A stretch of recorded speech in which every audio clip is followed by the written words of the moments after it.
Ali has come to ask for your hand. Daughter Fatima, Ali has come to ask for your hand. By Sahil Sharif in English. Fatima bint Muhammad, R.A., and her sisters arrived in Medina rejoicing that they were finally reunited with their father after he, the Prophet, had left for Medina all alone, and in the dark of a night.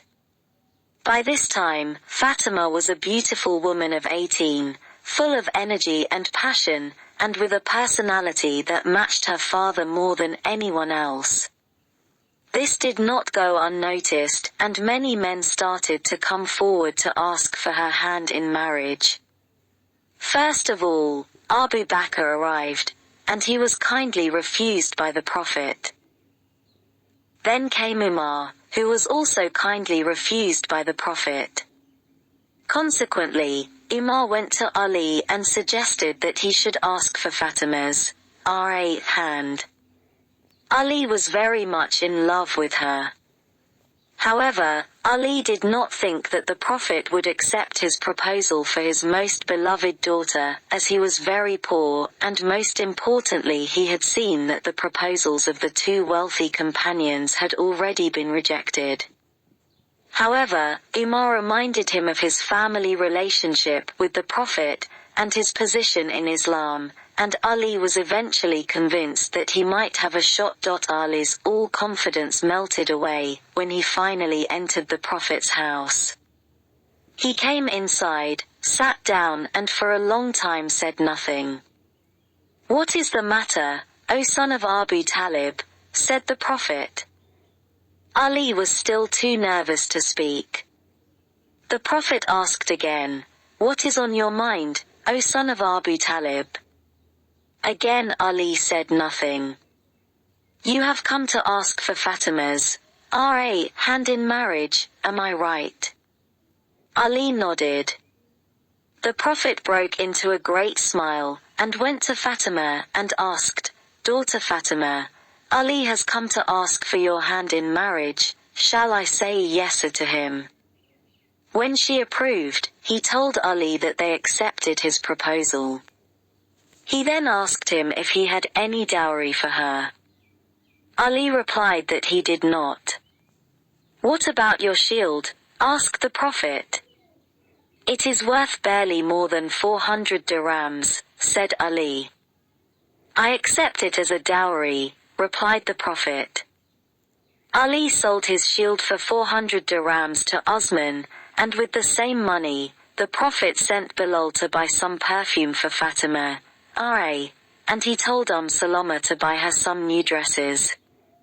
On the day of their wedding, their zafar included all the companions, Anas ibn Malik, Abu Bakr, Umar, Talha, Zubayr and other Ansar and migrant friends. The wedding food offered to the guests was dates. The wedding zafar took them from Medina to the outskirts of the city where Ali had found a house, as he couldn't afford a place in the city. Their house was a humble small room. It had a bed, a pillow filled with date leaves, a plate, a glass, a leather water bag, and a grinding stone for grinding flour. On their wedding night, the Prophet told Ali and Fatima to wait for him in their new house. After Isha prayer, the Prophet went to their house and asked for some water, which he used to make wudu. Next, he made a supplication for the newlyweds, "O Allah bless them and bless their offspring." He addressed Ali as his brother and asked him to place his hand on Fatima's R.A. head and repeat some du'as. He then placed Ali's hand on Fatima's hand and advised them how to honor each other as husband and wife. "Ali, do not get angry, and if you do, sit down. Remember Allah's power over his servants, and his tolerance of their sins. If you are advised to fear Allah, abandon your anger, and go back to your deliberateness." After he gave them the advice and was walking out of their door, He stopped and turned towards them and said to them that they should pray 2 rakas of prayer. Thus began the married life of Ali and Fatima. Fatima was very much in love with Ali, and content to live with him in poverty. He would work hard all day, and she would grind flour on a grinding stone, and work with her hands so much so that the skin between her fingers was dead, and her hands were always sore, as was Ali's back. Ali, hating to see his wife in pain, asked her once to see if her father could get her a maid from one of the prisoners of war. Her father refused, saying it was a conflict of interest, and told her that he would give her something better than a maid.